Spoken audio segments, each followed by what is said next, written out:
Hello student, welcome to Elahi chemistry classes. Student, पिछली video में हमने 5 क्वेश्चन कर रखे थे और आज की जो वीडियो है इसमें 5 और क्वेश्चन करेंगे। इन जो 5 हो गए थे, आज 6 से 10 तक क्वेश्चन करेंगे। क्वेश्चन ये था, ठीक है, जो छठा क्वेश्चन है वो मैं आपको बता देता हूँ क्या है। क्वेश्चन है कि प्रथम कोटि अभिक्रिया के 100 मिनट पश्चात किसी पदार्थ का सांद्रण अपनी प्रारंभिक सांद्रता का 99% विघटित हो जाता है। अभिक्रिया के वेग स्थिरांक की गणना कीजिए। तो इस टाइप के जब भी क्वेश्चन आते हैं तो कैसे सॉल्व करें, ये रासायनिक बलगतिकी का क्वेश्चन है तो कैसे इसे सॉल्व करेंगे। तो देखो, कह रहा है प्रथम कोटि अभिक्रिया को 100 मिनट के पश्चात किसी पदार्थ का सांद्रण अपने प्रारंभिक सांद्रता का 99% विघटित हो जाता है।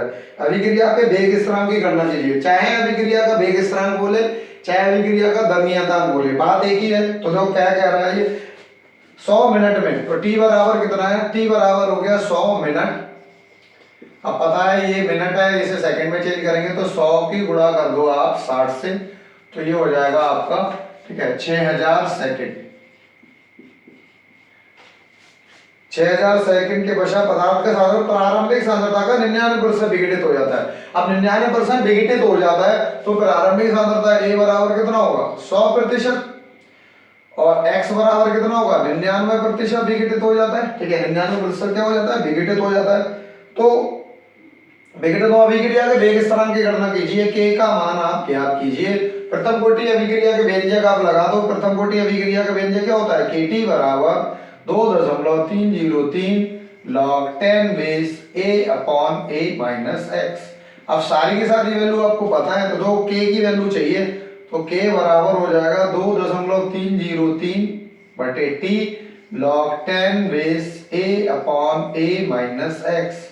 जैसे आप वैल्यू देखेंगे तो ये आएगा 2.303 टी का मान आप देखो कितना है, 6000 सेकंड है, तो रख दो आप 6000 सेकंड log 10 बेस ए की प्रारंभिक सांद्रता है 100 और 100 माइनस 99। अगर आप इसे देखेंगे तो सॉल्व करके देखो क्या आएगी वैल्यू। जैसे ही आप इसे इधर लेके आएंगे तो देखो क्या आएगी, ठीक है, के बराबर 2.303 बटे 6000 log 10 बेस ए के लगे है 100 और 100 में से जब 99 गए तो एक बचा, इससे कोई फर्क पड़ेगा नहीं। तो ये कैसे हो जाएगा, तो के बराबर हो जाएगा 2.303 बटे 6000 गुणा log 100 को आप लिख सकते हो log 10 बेस 10 की पावर 2, और 2 भी जो log में जो पावर होती है वो कहाँ आ जाएगी, आगे, और जैसे ही पावर आएगी तो 2.303 बटे 6000 गुणा 2, और यहाँ बचेगा log 10 बेस 10, और log 10 बेस 10 की वैल्यू कितनी होती है, 1। वो वैल्यू पुट कर दो, आंसर आ जाएगा। तो ये आ जाएगा 2.303। अब देखो 2 से अगर आप चाहो तो काट दो, 3000 हो जाएगा ये, तो 2.303 बटे 3000, और log 10 बेस 10 का मान कितना आएगा, 1। के बराबर आ जाएगा 2.303 बटे 3000। अब देखो पॉइंट हटाओ, 3 जीरो उड़ा लो, तो ये हो जाएगा 2303 बटे 3 गुणा 10 की घात माइनस के 6। ये के की वैल्यू आएगी, तो इसे थोड़ा सा और सिंप्लीफाई कर लेते हैं। तो के बराबर हो जाएगा, 3 से काट दो, 3 सत्ते 21, 2 बचे 20 हो गए, 3 छक 18, 2 बचे, ठीक है, 23 हो गए, 3 सत्ते 21, 2 बचे और 3 छक 18, पॉइंट लगा के तो गुणा 10 की घात माइनस के 6, पॉइंट लगा दो, 1 2 के बाद दशमलव, के बराबर आ जाएगा 7.676 गुणा 10 की घात माइनस के 4। प्रथम कोटि अभिक्रिया का द्रव्यतांक का मात्रा क्या होगा, सेकंड इनवर्स। तो स्टूडेंट ये 2 नंबर का क्वेश्चन था, इजी क्वेश्चन था। क्या करना था, प्रथम कोटि अभिक्रिया का जो प्रथम कोटि अभिक्रिया का व्यंजक है वो लगा दो। kT बराबर log 10 बेस a/a-x। टी की वैल्यू आपको बता दी कितनी है, 6000 सेकंड, वो वैल्यू पुट करी, सिंपलीफाई किया और के की वैल्यू आ गई। और ये लास्ट पीवाई की क्वेश्चन है, ये यूपी बोर्ड में इस टाइप का क्वेश्चन आ चुका है, ठीक है। तो ये था इसका आंसर, 7.676 गुणा 10 की घात माइनस के 4। बढ़ते हैं अपने क्वेश्चन नंबर 7 की तरफ। ये छठा क्वेश्चन था, ठीक है। क्वेश्चन नंबर 7 क्या है, क्या कह रहा है, उसी पे हम बात करते हैं। ये क्या क्वेश्चन आ रहा है, ठीक है। तो क्या है question number 7, question number 7।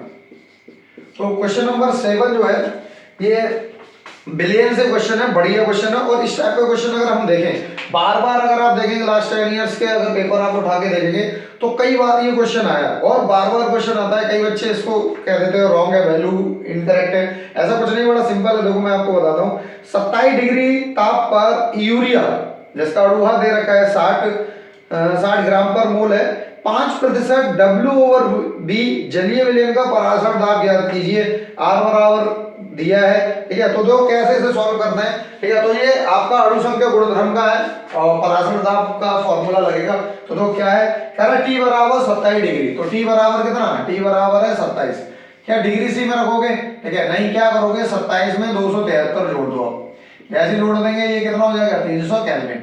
300 kelvin हो गया। तो कह रहा है T बराबर 27 डिग्री ताप पर यूरिया का 5% W/B बिलियन है, ठीक है। प्रतिशत क्या है, बिलियन है। अब देखो मैंने उस दिन भी आपको बताया था, जो भी परसेंटेज दी जाती है वो बिलियन का भाग दिया जाएगा ग्राम में, और बी बिलियन का आयतन है वो किसमें होगा, ml में होगा। तो 100 ml में तो हम कह सकते हैं बिले। बिले कौन है, यूरिया।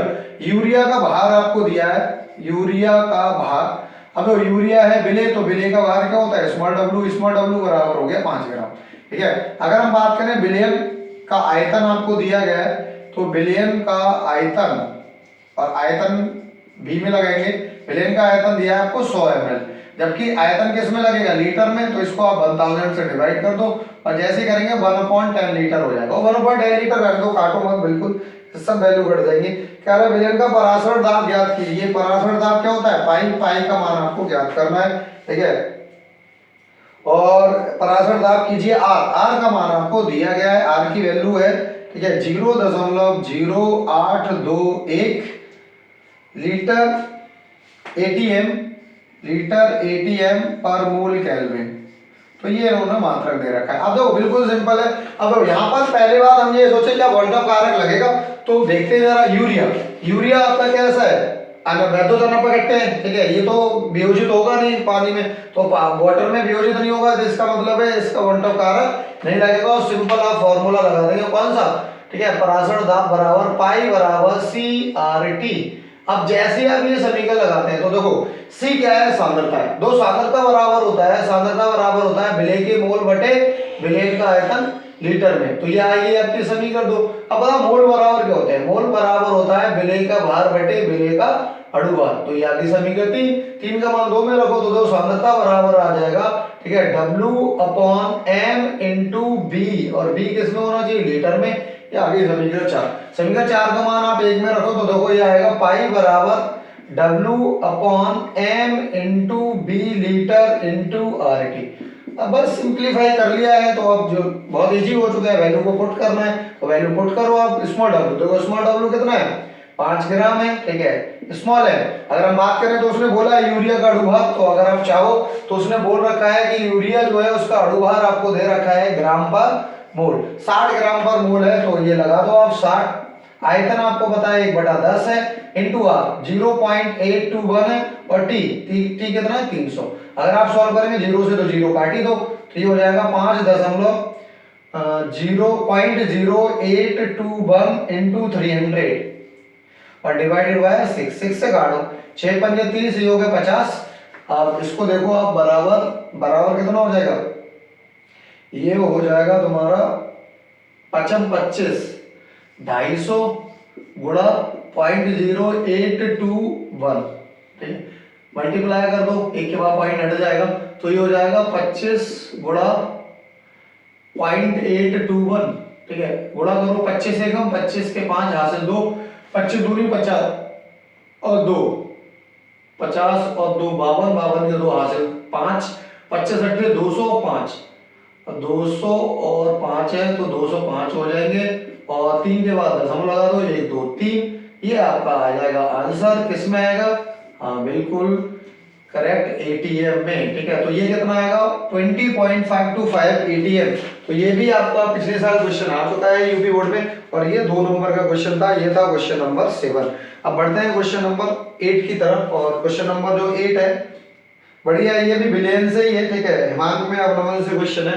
तो हम इसको सॉल्व इसे मिटा देते हैं, और अगला क्वेश्चन नंबर 8 के बारे में देखते हैं क्या क्वेश्चन है, ठीक है। तो देखो क्या क्वेश्चन, तो क्वेश्चन नंबर 8 है, क्वेश्चन नंबर 8। क्वेश्चन नंबर 8 आपका बोल रहा है, ठीक है, 45 ग्राम एथिलीन ग्लाइकोल को 600 ग्राम जल में मिलाया गया है, तो विलेन के हिमांक में अवनमन एवं हिमांक की गणना कीजिए। 5 नंबर का क्वेश्चन होगा या 3 नंबर का आता है, इस टाइप के क्वेश्चन जब भी आते हैं। तो क्या कह रहा है वो देखते हैं। 45 ग्राम एथिलीन ग्लाइकोल है, तो एथिलीन ग्लाइकोल जो है विले है, तो स्मॉल डब्ल्यू बराबर हो गया 45 ग्राम। अब एथिलीन ग्लाइकोल है, इसका अणुभार इनने दे नहीं रखा है, तो हम निकालेंगे, फॉर्मूला दे रखा है। तो स्मॉल एम और स्मॉल एम है एथिलीन ग्लाइकोल, तो एथिलीन ग्लाइकोल का फॉर्मूला दे रखा है C2H6 और O2। अब इसका अणुभार निकाल दो, तो स्मॉल एम, 2 कार्बन है, एक कार्बन का 12 लगाओ, प्लस 6 हाइड्रोजन है, एक हाइड्रोजन का परमाणु भार 1 लगेगा, ठीक है, 2 है, और एक ऑक्सीजन का परमाणु भार 16 लगेगा, ठीक है। और जैसे आप इसे मल्टीप्लाई करेंगे तो 2 12 दूनी 24, 6 कम 6 और 16 दूनी 32, ठीक है। अगर आप देखेंगे 24 और 6 30 और ये हो गया 32, अगर दोनों का ऐड करेंगे तो ये हो जाएगा 62 ग्राम पर मोल। यानी कि जो एथिलीन ग्लाइकोल है, इसका जो अणुभार है वो 62 है और इसका जो भार है वो 45 ग्राम है, ठीक है। आगे कह रहा है 600 ग्राम जल में मिलाया गया है, तो कैपिटल डब्ल्यू, अब जो कैपिटल डब्ल्यू आपको दे रखा है 600 ग्राम। आगे बढ़े जरा, ठीक है, जल में मिलाया गया है, तो विलेन के हिमांक में अवनमन, विलेन के हिमांक का अवनमन का मतलब हो गया डेल्टा टीएफ आपको ज्ञात करना, ठीक है, डेल्टा टीएफ का मान ज्ञात करना है एवं हिमांक की गणना करना है, और हिमांक की गणना का मतलब टीएफ भी ज्ञात करना है। केएफ आपको दिया गया है, जल के लिए केएफ का मान होता है 1.86 केल्विन किलोग्राम प्रति मोल, और ये वैल्यू आपको दे रखी है। बड़ा सिंपल सा क्वेश्चन है, पहली कंडीशन में आपको डेल्टा टीएफ निकाल लेना है और फिर दूसरी कंडीशन में आपको, ठीक है, टीएफ की वैल्यू निकाल लेनी है। तो लगा दो डेल्टा टीएफ बराबर, फिर से आप इसके बारे में सोचो तो देखो इथिलीन ग्लाइकोल भी ना डिसोसिएटेड होगा, ना तो वियोजित होगा, ना संयोजित होगा, तो इसलिए ना तो इसका संयुग्मन होगा, ना तो मतलब ये एसोसिएट होगी, ना डिसोसिएट होगी, इसलिए इसकी आई की वैल्यू कितने लगाएंगे, 1 लगाएंगे, इसमें वन ऑफ फैक्टर का कोई रोल नहीं है। तो डेल्टा टीएफ इक्वल टू होगा KF into small W into 1000 upon small M into capital W, और कैपिटल डब्ल्यू किस में होना चाहिए, हाँ ग्राम में होना चाहिए। केएफ की वैल्यू लगा दो 1.86 गुणा स्मॉल डब्ल्यू कितना है, स्मॉल डब्ल्यू 45 गुणा 1000 बटे स्मॉल एम देखो कितना है 62 गुणा कैपिटल डब्ल्यू है 600, 2 जीरो से तो जो 2 जीरो काट ही दो, ठीक है, और ये हो जाएगा आपका 1.86 गुणा 450, 45 की 10 से गुणा कर दी, और ये हो जाएगा 6 दूनी 12 के 2 हासिल 1 और 6 6 36 और 1 37 372। अब ये आ गया आपकी डेल्टा टीएफ की वैल्यू, ये आप कैलकुलेट कर लेना जो भी आएगी, और ये आंसर आएगा कैलकुलेट। तो ये तो था हमारा पहला पार्ट, ये पहला पार्ट आपने सॉल्व कर लिया, ठीक है। इसे कैलकुलेट करना और बताना, कमेंट करना कि क्या आंसर आ रहा है। अब सेकंड पार्ट में आपसे पूछा है टीएफ। टीएफ क्या होता है बच्चों, देखो डेल्टा टीएफ बराबर फॉर्मूला होता है टीएफ नॉट माइनस टीएफ, यही फॉर्मूला होता है, आपने पढ़ा होगा हिमांक में अवनमन में, delta TF equal to TF not minus TF. अब मैं निकालना क्या है, टीएफ की वैल्यू निकालनी है, तो देखो टीएफ बराबर हो जाएगा TF not minus delta TF. अब टीएफ नॉट क्या होता है, जल के लिए टीएफ नॉट की जो वैल्यू होती है, ठीक है, जल के लिए टीएफ नॉट की वैल्यू कितनी होती है 0 डिग्री सी, ठीक है, अगर डिग्री में चाहिए केल्विन में चाहिए तो 273.15 केल्विन होती है, माइनस डेल्टा टीएफ की वैल्यू ये पूरी है 1.86 इंटू 450 अपॉन 372। अब इसको अगर आप कैलकुलेट कर लेंगे, पहले तो आपको क्या करना है, इसको 372 से इन दोनों की मल्टीप्लाई करके 372 से डिवाइड कर देना है, फिर 373.15 में से ये वैल्यू घटा देनी है, और जो आंसर आएगा वो आपका केल्विन में आएगा। अगर हम बात करें तो बढ़िया क्वेश्चन था, कॉन्सेप्चुअल था, ठीक है, बहुत अच्छा कॉन्सेप्ट इसमें पूछा गया है। तो हिमांक में अवनमन का अणुसंख्या गुणधर्म है, तो पहले केस में आपको डेल्टा टीएफ निकालना है, कॉन्सेप्ट बिल्कुल सिंपल है। तो ज्यादातर बच्चे क्या करते हैं, क्वेश्चन को रटने की कोशिश करते हैं, और न्यूमेरिकल तो रटा जा नहीं सकता है, ठीक है, कैसे रट सकते हो आप, वैल्यू को बार बार चेंज करेगा। तो सिंपली आप क्या करें, तो सिंपली आपको करना क्या है, सबसे पहले आप कॉन्सेप्ट समझो। तो कॉन्सेप्ट ये है कि दो कंडीशन पूछ सकता है, या तो हिमांक में अवनमन या फिर विलयन का हिमांक पूछेगा। तो करना क्या है, आपको पहले फॉर्मूला लगाओ सिंपल। तो पहले ये देखो क्या क्वांटम कारक तो नहीं लगेगा। क्वांटम कारक का मतलब है कि अगर हमारे पास कोई आयनिक यौगिक है तो वो जल में वियोजित होगा तो क्वांटम कारक लगेगा। अब तो क्वांटम कारक लगेगा या नहीं लगेगा इसका भी बहुत अच्छी सी ट्रिक्स क्वेश्चन में दे रखी होती है। क्वेश्चन में बोलेगा कि भाई 100% वियोजित हो रहा है, तो जब भी ऐसे बोले कि मान लीजिए 100% वियोजित हो रहा है तो वहां क्वांटम कारक जरूर लगेगा। या फिर वो ये कह सकता है मान लीजिए द्विलक बना रहा है, ठीक है, त्रिलक बना रहा है, तो उस कंडीशन में भी क्वांटम कारक का लगता है। इसमें ऐसा क्वेश्चन में बोला नहीं था कि भैया कि 100% वियोजित हो रहा है नहीं हो रहा है, तो इसमें कोई दिक्कत वाली बात नहीं है। सिंपल सी आपकी वैल्यू है, रखो, क्वेश्चन को सॉल्व करो, ठीक है, और यहाँ से आपको आंसर मिल जाएगा। बढ़ते हैं हम क्वेश्चन नंबर 9 की तरफ। क्वेश्चन नंबर 9 भी बहुत बढ़िया क्वेश्चन है, देखते हैं कौन से चैप्टर से क्वेश्चन आया। तो तीन ही चैप्टर है, मैंने आपको पहले भी बता रखा है, तीन ही चैप्टर है जहां से क्वेश्चन बनता है। पहला विलयन और दूसरा वैद्युत रसायन और तीसरा रासायनिक फलगत। तो आते हैं क्वेश्चन नंबर 9 की तरफ। अच्छा ये क्वेश्चन नंबर 9 है, ये बढ़िया क्वेश्चन है। आई थिंक 5 नंबर का क्वेश्चन आएगा इस टाइप का। अगर आया क्या रहा है 2.5 ग्राम इथेनॉइक अम्ल। अब कई बच्चे यहाँ पर कंफ्यूज हो जाते हैं, जैसे आईयूपीएससी नहीं आती है तो भूल जाएगा यार इथेनॉइक अम्ल है, इसका सूत्र क्या है। तो एथेनॉइक अम्ल बोले एसिटिक अम्ल बोले बात एक ही है। क्या होता है फॉर्मूला CH3COOH, तो ये होता है इथेनॉइक एसिड। तो क्या बोला है इसने 2.5 ग्राम इथेनॉइक अम्ल को, तो इथेनॉइक अम्ल को 75 ग्राम बेंजीन में घोला गया है। अब सिंपल सी बात है 2.5 ग्राम जो इथेनॉइक अम्ल है वो क्या है विलेय, और 75 ग्राम में जो ज्यादा होता है वो विलाय है, और जो कम अमाउंट में होता है कम मात्रा में होता है वो विलेय होता है। तो अगर हम यहाँ पर देखें तो विलेय का मान यानी कि स्मॉल w जो है वो हमारे पास है 2.5 ग्राम, ठीक है। बढ़ते हैं आगे, क्या 2.5 ग्राम इथेनॉइक अम्ल को 75 ग्राम बेंजीन में घोला गया है, ठीक है। तो इसका पहले इथेनॉइक अम्ल का अणुभार निकाल लेते हैं, ठीक है। फॉर्मूला देखो, फॉर्मूला होता है C2H5COO, ठीक है, सॉरी, ठीक है। इसका जो फॉर्मूला होता है वो होता है CH3COOH, ये होता है इथेनॉइक अम्ल का फॉर्मूला। अगर मैं इसको लिखूं तो दो कितने कार्बन है, 2 कार्बन है, C2 4 हाइड्रोजन है, ठीक है, और 2 ऑक्सीजन है। तो देखो 2 कार्बन C2 3 और 1 4 हाइड्रोजन और 2 ऑक्सीजन। अब इसका अणुभार निकालो, 2 कार्बन 1 कार्बन का परमाणु भार 12 होता है, 4 हाइड्रोजन 1 का परमाणु भार 1 होता है हाइड्रोजन का, 2 ऑक्सीजन है 1 ऑक्सीजन का परमाणु भार जो होता है 16 होता है। अब इन्हें कैलकुलेट करो, 12 दूनी 24, 4 एकम 4 और 16 दूनी 32, ठीक है। इसे अगर सॉल्व करोगे तो ये आएगा 24 प्लस 32 4 36 हो गए, 36 4 और 6 10 का 0 हासिल है, 3 2 5 और 1 6, 60 ग्राम पर मोल आता है। तो इसका जो अणुभार है वो 60 है, इसका जो भार है वो 2.5 ग्राम है। कह रहा है 75 ग्राम बेंजीन में घोला गया है। तो कैपिटल W जो है वो है 75 ग्राम और ये विलायक का भार है, ठीक है। और कैपिटल M कितना होगा, तो विलायक बेंजीन का अणु सूत्र होता है रासायनिक सूत्र C6H6। तो देखो 6 की 12 से गुणा कर दो, 6 की 1 से गुणा कर दो, तो हो जाएगा 12 छंग 72 और 6 कम 6 12, 72 और 6 78 ग्राम पर मोल। अब देखो सबसे पहले बच्चों क्या करना है, सबसे पहले आपको वैल्यू को, ठीक है, जो वैल्यू दी है उसको कैलकुलेट कर लो, मतलब क्या क्या दिया है वो लिख लो, ठीक है। तो क्या दिया है, विलेय का भार दिया था 2.5, वो हमने पिक कर लिया है, अणुभार हमने निकाल लिया 60 ग्राम प्रति मोल है, विलायक का भार 75 ग्राम है और विलायक का अणुभार हमने निकाल लिया कितना होगा 78। अब इसने तीन क्वेश्चन पूछे, 5 नंबर का क्वेश्चन आता है, ठीक है। तो पहला जो क्वेश्चन पूछा है बड़ा सिंपल सा क्वेश्चन है, ठीक है, क्वेश्चन इजी है, ठीक है। क्या पूछा है तो देखते हैं। तो पहले क्वेश्चन में पूछा है पार्ट प्रति मिलियन एथेनॉइक अम्ल की सांद्रता ज्ञात कीजिए। पहला क्वेश्चन पार्ट प्रति मिलियन। तो कई बच्चे यहाँ पर कंफ्यूज हो जाएंगे कि पार्ट प्रति मिलियन का क्या मतलब हो गया। देखो पीपीएम आपको पढ़ाई नहीं होगी, तो पीपीएम होता क्या है। तो पीपीएम में जब भी सांद्रता प्रदर्शित की जाती है तो पीपीएम बराबर विलेय का भार बटे विलयन का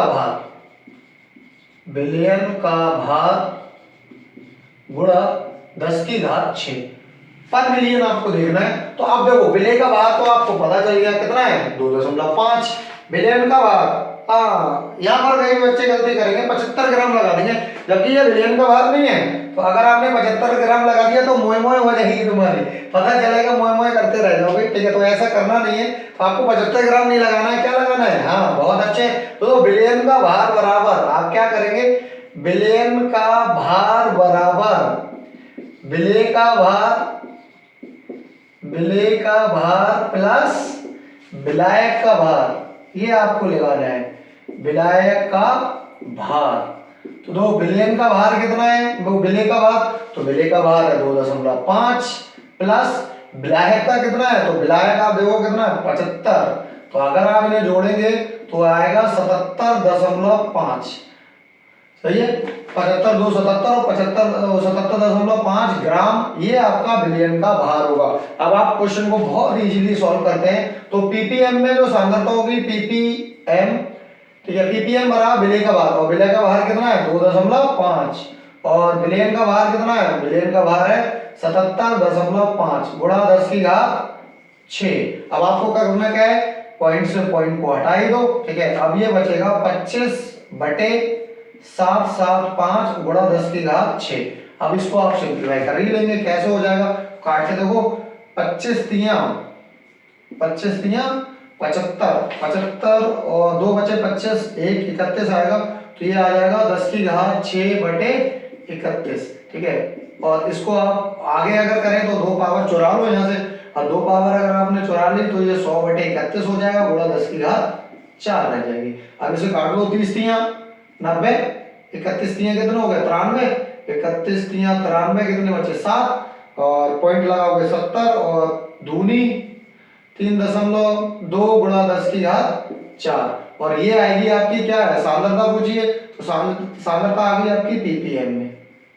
तो ये आपका पहला आंसर था, जो कि सांद्रता यहाँ पर निकाल दी है। ठीक है, तो ये पहला आंसर था, बढ़िया क्वेश्चन था। अब इसमें देखो 2 पार्ट और हैं, तो 2 पार्ट कैसे करेंगे, तो पहले इसे समझ लो ये कैसे किया, बढ़िया क्वेश्चन है। ठीक है, इस टाइप का क्वेश्चन आएगा तो काफी बच्चे पीपीएम को एक फॉर्मूला ही याद नहीं रखते कि भैया पीपीएम का फॉर्मूला क्या है। तो पीपीएम का ये फॉर्मूला है, और करना क्या है, पहले विलेय का भार निकाल लिया, विलायक का भार निकाल लिया, अणुभार, विलेय का भार और अणुभार निकाल लिया, विलायक का भार और अणुभार निकाल दिया, और फिर आपने विलेयन का भार निकाल के इस क्वेश्चन को कर दिया सॉल्व। बढ़ते हैं आगे की तरफ। इसका सेकंड पार्ट क्या है, मोल अंश ज्ञात कीजिए। अरे बहुत अच्छे। ठीक है, तो सेकंड इसने पूछा है भैया मोल अंश बताओ, तो मोल अंश तो बहुत इजी है। ठीक है, क्या होता है मोल अंश। ठीक है, तो मोल अंश का मतलब है विलेय के मोल बटे कुल मोल। ठीक है, अवयव के मोल बटे कुल मोल, ये होते हैं मोल अंश। और हमने देखा भी था कैसे हम निकालते हैं। तो पहले हमें क्या करने पड़ेंगे, विलेय के मोल निकालने पड़ेंगे, विलेय के मोल विलायक के मोल निकालने पड़ेंगे, और फिर कुल मोल निकालने पड़ेंगे। तो हम देखते हैं,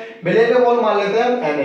तो विलेय के मोल बराबर क्या होता है, विलेय का भार बटे विलेय का अणुभार। और विलेय का भार देखो कितना है 2.5, अणुभार कितना है 60, पॉइंट लगाओ 0 हो जाएगा। ठीक है, तो ये हो जाएगा 25/600। काटना तो चाहो तो काट दो। ठीक है, कटेगा। ठीक है, 5 से कट जाएगा 5 25 और 120, और ये कटेगा 5 एकम 5, 5 दूनी 10 और 5 चौक 20, 1/24 आ गए। तो ये इतने में रहने दो यानी। तो ये आ गए विलेय के मोल। अब विलायक के मोल निकाल लो। तो विलायक के मोल बराबर क्या होता है, विलायक का भार कैपिटल W बटे विलायक का अणुभार। तो विलायक का भार कितना है 75, अणुभार कितना है 78। अब ये तो कटेगी नहीं वैल्यू, रहने दो इतना ही। ठीक है, एन भी तो इतना आ गया। अब निकालो आप किसके मोल अंश निकालने हैं। अब इसने ये नहीं बोला कि विलेय के मोल अंश निकालने हैं, विलायक के, तो दोनों के निकालने पड़ेंगे। ठीक है, तो विलेय के मोल अंश बराबर विलेय के मोल अंश। तो विलेय के मोल अंश बराबर क्या होता है, विलेय के मोल बटे कुल मोल लगा दो आप यहाँ पर। तो देखो क्या है, विलेय के मोल, देखो विलेय के मोल कितने हैं, विलेय के मोल है 1/24 विलेय के मोल। अब कुल मोल का मतलब हो गया विलेय के मोल प्लस विलायक के मोल, तो 1/24 और 75/78। तो ये आपकी वैल्यू आएगी 1/24। यहाँ से क्या करोगे 24 और 78 दोनों ले लो एलसीएम। तो यहाँ गया 78 प्लस यहाँ 75 की गुणा करवा दो 24 से, एक 24 से 24 वैल्यू कट जाएगी, 78 करेंगे ऊपर, 78 और ये हो जाएगा 78 प्लस 75 गुणा 24।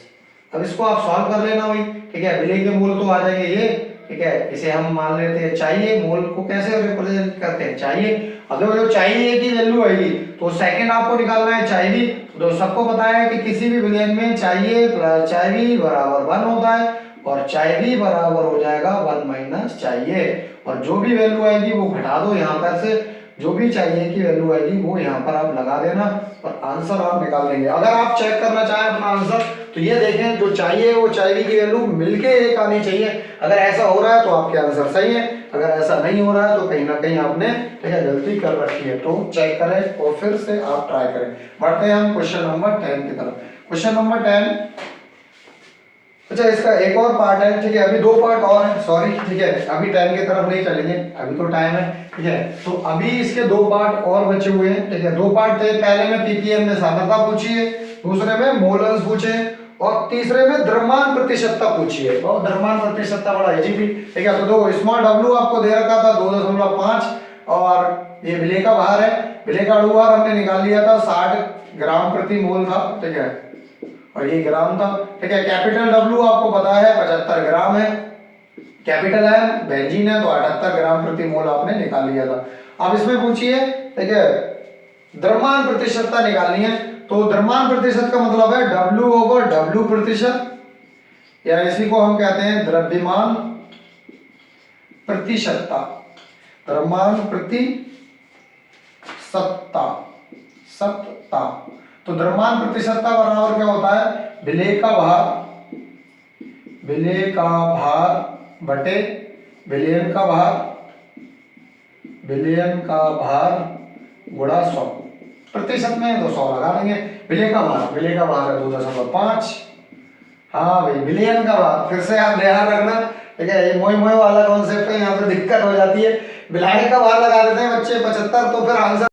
बच्चों 8 क्वेश्चन हो चुके हैं। देखो नंबर क्वेश्चन सॉल्व करते हैं। नंबर क्वेश्चन बड़ा सिंपल क्वेश्चन है।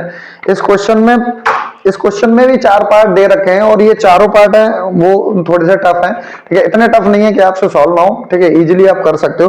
5 नंबर का क्वेश्चन है। क्या क्वेश्चन बोला है, कह रहा है 2.5 ग्राम इथेनोइक अम्ल को 75 ग्राम बेंजीन में घोला गया। अब इसमें जो देखो बच्चों, जो कम अमाउंट में होता है वो विलेय हो गया, और जो ज्यादा अमाउंट में होता है वो विलायक होता है। तो हमारे पास क्वेश्चन नंबर है 9। तो हम कह रहा है 2.5 ग्राम इथेनोइक अम्ल है, 2.5 ग्राम, यानी विलेय हमारा है 2.5 ग्राम। इथेनोइक अम्ल का अणुभार कितना होगा बच्चा, देखो अणुभार कितना होता है, इसका फॉर्मूला होता है CH3COOH। इथेनोइक अम्ल यूपीएससी नाम है, साधारण नाम इसका एसिटिक अम्ल होता है। तो दो कितने कार्बन है, 2 कार्बन, हाइड्रोजन कितने हैं 4, ऑक्सीजन है 2। अगर आप इसे सॉल्व करेंगे तो 2, 1 कार्बन का 12, 4 हाइड्रोजन है, 1 हाइड्रोजन का 1, 2 ऑक्सीजन, 1 ऑक्सीजन का 16 होगा। जैसे ही आप इसे जोड़ेंगे 12 दूनी 24, 4 एकम 4 और 16 दूनी 32, ये हो जाएगा 24 और 32 कितना हो जाएगा 36, 36 24 कितना हो गया 60। तो जो एथेनोइक अम्ल है इसका अणुभार होता है 60 ग्राम प्रति मोल। कह रहा है 75 ग्राम बेंजीन में घोला गया है। कैपिटल डब्ल्यू बराबर कितना है 75 ग्राम। कैपिटल एम कितना होता है बेंजीन के लिए 78 ग्राम प्रति मोल। अब इसने 4 क्वेश्चन पूछे हैं इसी पार्ट से। क्या पूछा है, पहले कह रहा है कि इथेनोइक अम्ल की सांद्रता पार्ट्स प्रति मिलियन में ज्ञात कीजिए। दो पार्ट्स प्रति मिलियन का मतलब है पीपीएम। पीपीएम में सांद्रता का सूत्र क्या होता है बच्चों, सांद्रता का सूत्र होता है विलेय का भार, यानी जो विलेय है उसका भार लगा दो, ठीक है, बटे विलेयन का भार, विलेयन का भार गुणा 100, 10 की घात 6। तो पार्ट प्रति मिलियन में लगानी है तो आपको 10 की घात 6 लेनी पड़ती है। अगर सांद्रता द्रव्यमान प्रतिशतता निकालनी है तो 100 लेना पड़ता है। अब दो बच्चों क्या करते हैं, विलेय का भार, तो विलेय का भार कितना है 2.5 है, तो यहाँ पर ये वैल्यू लगा देंगे। विलेयन का भार कितना है, विलेयन का भार 75। अगर आपने विलेयन का भार 75 लगा दिया तो आपकी मोय हो जाएगी, और मोय हो गई तो आपसे क्वेश्चन सॉल्व होगा नहीं, क्योंकि 75 ग्राम आपका विलेयन का भार नहीं है। क्या है भाई, ये विलायक का भार है। अगर विलायक का भार है और आपने 75 लगा दी तो क्वेश्चन में बैठे बैठे आप मोय करते रहेंगे, आंसर बिल्कुल नहीं आएगा। तो आप क्या करेंगे, तो मैं बताता हूं आप क्या करेंगे, विलेयन का भार निकालें। तो विलेयन का भार बराबर होता है विलेय का भार प्लस विलायक का भार। क्या करेंगे बच्चों, विलायक का भार आप ऐड कर देंगे, विलायक का भार।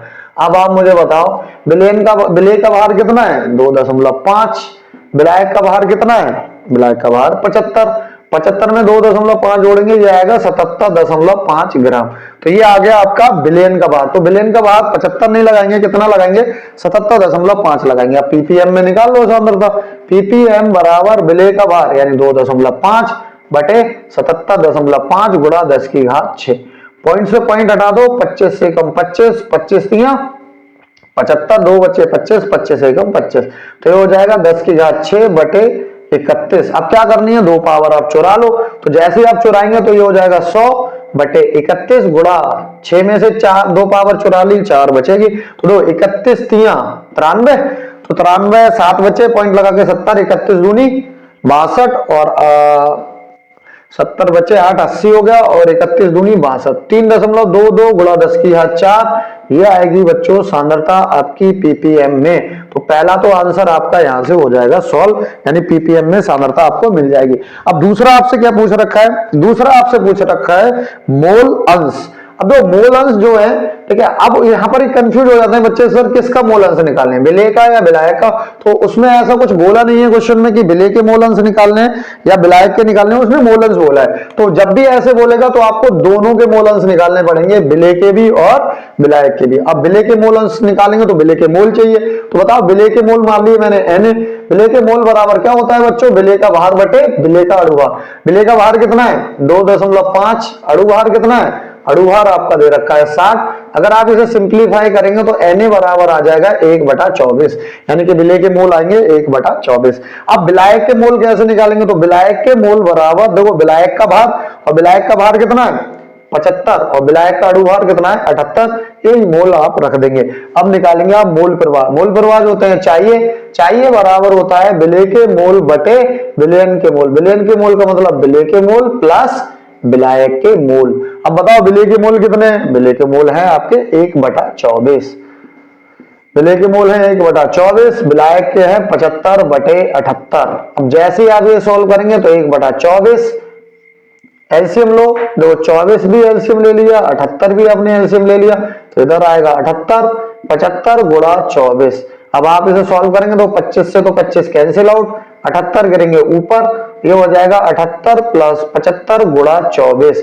तो यहां से आपके मोल प्रवाह यानी चाहिए की वैल्यू आप यहां से निकाल सकते हो। बच्चों कमेंट करना है इसका आंसर क्या है, आप लोग कमेंट नहीं करते हो, ये बहुत गलत बात है, कमेंट करके आंसर जरूर बताया करें, ठीक है। सेकंड अगर हम देखें देखो चाहिए की वैल्यू निकालनी है, तो विलेयन जब आपको पढ़ाया गया था उसमें बताया था कि विलेय प्लस विलायक के मोल प्रवाह का सम यानी कि योग हमेशा कितना होता है, चाहिए प्लस चाहिए बराबर कितना होता है, अरे बोल दो 1 होता है, ठीक है 1 होता है। तो देखो चाहिए बराबर क्या हो जाएगा 1 माइनस चाहिए। अब देखो चाहिए तो आप यहां से निकालेंगे, वो कमेंट करेंगे कितना आंसर आएगा, और 1 में से घटा के आप चाहिए की भी कमेंट करना कि कितना आंसर आ रहा है। तो ये था इसका मोल प्रवाह वाला पार्ट। अब आते हैं तीसरे पार्ट की तरफ। तीसरा पार्ट क्या है देखते हैं। तो तीसरे पार्ट में इसने पूछा है, ठीक है, द्रव्यमान प्रतिशतता पूछी है आपसे। तो द्रव्यमान प्रतिशतता कैसे निकालते हैं, तो बड़ा सिंपल है। तो द्रव्यमान प्रतिशतता, तो द्रव्यमान प्रतिशतता को हम W/W प्रतिशत भी कहते हैं। W/W प्रतिशत का मतलब हो गया विलेय का भार बटे विलेयन का भार। क्या लगाएंगे, विलेयन का भार इंटू क्या लगाएंगे, इंटू 100। जब भी प्रतिशतता की बात आए 100 लगाएंगे, पीपीएम की बात आए 10⁶ लगाते हैं। तो विलेय का भार कितना है, विलेय का भार आपको पता है कितना 2.5।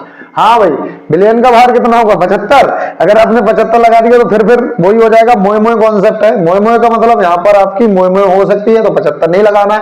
कितना लगाना है 75 प्लस 2.5 इंटू 100 लगाना है। और जैसे ही आप लगाएंगे तो ये हो जाएगा 2.5 और ये हो जाएगा 77.5 इंटू 100। और जैसे ही आप सॉल्व करेंगे पॉइंट से पॉइंट हटा दो, 25 से कम 25, 25 3 75 और 25 से कम 25, तो ये आएगा 1/31, 1/31 गुणा 100 और ये हो जाएगा 100/31। 100/31 का मतलब 30 3 31 93, तो 93 का मतलब 7, 70 हो गए, 31 दूनी 62, 8 बचे 80 हो गए, 31 दूनी 62, 3.22 यानी स्मॉल डब्ल्यू बटे कैपिटल डब्ल्यू की जो प्रतिशतता आएगी बच्चों वो आएगी 3.22। ये था इसका थर्ड पार्ट और ये सॉल्व हो चुका है। बढ़ते हैं अगले टॉपिक की तरफ, मतलब अगला जो इसका पार्ट है वो आपसे पूछी गई है, क्या पूछी गई है, मोललता पूछी गई है। तो चौथे में आपसे पूछी गई है मोललता। दो मोललता बराबर बच्चों क्या होता है, मोललता बराबर, दो मोललता क्या होता है, 1 किलोग्राम विलायक में उपस्थित विलेय के मोलों की संख्या। तो यहां कह सकते हैं विलेय के मोल, सूत्र क्या होता है, विलेय के मोल बटे क्या लगाएंगे, विलायक का भार, क्या लगाएंगे, विलायक का भार किस में लगाएंगे बच्चों, किलोग्राम में। अगर आपने यहां पर भी ग्राम कर दिया तो दिक्कत वाली बात हो सकती है, ठीक है।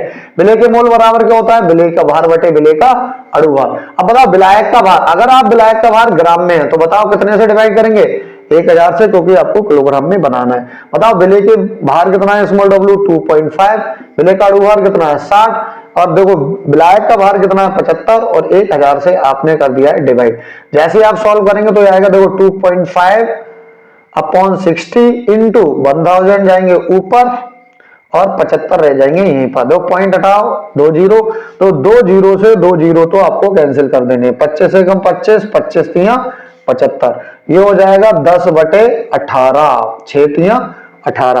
और जैसे करेंगे तो 2 पंजे 10 और 2 नेम 18, तो इसका मतलब ये आएगा 5 बटे 9, और 5 बटे 9 का मतलब पॉइंट लगा दो, 0 50 हो गए, 9 पंजे 45 और 9 पंजे 45, 9 पंजे 45, 0.5555 वैल्यू आएगी। तो ये आएगी आपकी मोललता 0.55। बताओ मात्रा क्या होगा, बहुत अच्छे, मोल का मात्रा क्या होता है, मोल, और बताओ किलोग्राम का क्या होता है, किलोग्राम। तो ये इसका मात्रक होगा। देखो बच्चों ये ध्यान रखना, कई बच्चे इसे बिना मात्रक के लिखे आते हैं, अठन्नी आपकी जा सकती है, अठन्नी का मतलब आधा नंबर आपका मात्रक में कट सकता है, तो इसलिए आप मात्रक का विशेष ध्यान दें, ठीक है। ये था आपका क्वेश्चन नंबर 10। बढ़ते हैं अगले क्वेश्चन की तरफ, और आपका क्वेश्चन है वो है आज का लास्ट क्वेश्चन है, क्वेश्चन नंबर 10। अब क्वेश्चन नंबर 10 क्या है बच्चों, देखो मैं बताता हूं, ये बिलियन से क्वेश्चन है और बहुत अच्छा क्वेश्चन है। क्वेश्चन नंबर 10, क्वेश्चन नंबर 10 कह रहा है 3 ग्राम यूरिया है को 100 ग्राम में घोला गया है। तो बच्चों जो कम अमाउंट में होता है वो विलेय होता है, और ज्यादा होता है वो विलायक है। तो विलेय क्या है, स्मॉल डब्ल्यू बराबर 3 ग्राम, ये विलेय का भार हो गया, ठीक है। विलेय का अणुभार क्या होगा, यूरिया का 60 होगा, 60 ग्राम प्रति मोल। अब कितने में घोला गया है, ये बच्चों घोला गया है 100 ग्राम में, तो कैपिटल डब्ल्यू कितना है, 100 ग्राम है। आगे बढ़ो बच्चों, क्या पूछा है, इसमें पूछा है जल के क्वथनांक में उन्नयन ज्ञात कीजिए, यानी डेल्टा टीवी का मान आप ज्ञात करना है, ठीक है। डेल्टा टीवी क्या होगा, क्वथनांक में उन्नयन की गणना कीजिए। जल के लिए मोलन स्थिरांक केबी की वैल्यू दी है 0.52 केल्विन किलोग्राम प्रति मोल। बच्चों बड़ा सिंपल है, कई बच्चे सोचेंगे सर इसमें बॉन्टव कारक लगेगा या नहीं लगेगा। देखो मैंने आपको पहले लॉजिक बताया था, बॉन्टव कारक के बारे में तब सोचेंगे जब हमारे पास वो बोलेगा कि 100% वियोजित होता है। क्या बोला है क्वेश्चन में 100% वियोजित होता है, ये मान के चलिए नहीं बोला है। क्या उसने बोला है ये द्विलक बनाता है, नहीं बोला है। तो जब भी ऐसे नहीं बोले कि वियोजित होता है 100% और ये बोले कि संयोजित या द्विलक बनाता है, तो आप इसको गोली मार दें बॉन्टव कारक को, सिंपल फॉर्मूला लगा दें, डेल्टा टीवी बराबर KB into small W into 1000 upon small m into capital W। अब बताओ KB कितना है बच्चों, 0.52, स्मॉल डब्ल्यू देखो 3 ग्राम है, 1000 तो 1000 ही रहेंगे, इसमें तो आप कुछ कर भी नहीं सकते। Small m 60 into capital W है हमारे पास 100, तो 1 2 3 1 2 3 3 दूनी 6, 3 दूनी 6, 0.52 को 2 से डिवाइड करो, 2 दूनी 4 और कितना हो गया 4 का मतलब 12, 2 छम, ठीक है, सॉरी 2 दूनी 4 और 2 छम 12, ठीक है। तो ये डेल्टा टीवी की मान आ गया, और डेल्टा टीवी का मान कितना आया 0.26 आया। बताओ किसमें होगी वैल्यू ये बच्चों ये वैल्यू होगी केल्विन में। तो यहां से आप देख रहे हो बच्चों ये 10वां क्वेश्चन था। बाकी के जो आपके 15 क्वेश्चन बचे हैं वो अगली जो 3 वीडियो उनमें आएंगे, ठीक है। आप पढ़ते रहें, अगर आपको कोई डाउट्स आते हैं, सपोज दैट आपको फिजिकल में या तो न्यूमेरिकल में डाउट्स आते हैं वो तो मैं क्लियर करा ही रहा हूं, अगर आपको ऑर्गेनिक में कोई डाउट्स आते हैं, अगर आपको इनऑर्गेनिक में कोई डाउट्स आते हैं तो आप कमेंट करें और फिर उस पर मैं वीडियो बना दूंगा, और जितने भी डाउट्स आएंगे आपके वो सब सफाया हो जाएगा। और बोर्ड्स में हमारा जो टारगेट है वो 90+ ला रहे हैं, बहुत आराम से बच्चे मेहनत कर दे रहे हैं, गारंटेड बच्चों के 90+ आएंगे, ठीक है। बस आप ऐसे ही लाइक करते रहें, शेयर करते रहें और कमेंट करते रहें, ठीक है, क्योंकि आप कमेंट करते हैं या शेयर या लाइक करते हैं तो हमारे क्या मोटिवेट होते हैं और हम उतनी ज्यादा वीडियो आपको लेके आते हैं और अच्छी अच्छी वीडियो बनाएंगे। ठीक है, थैंक यू।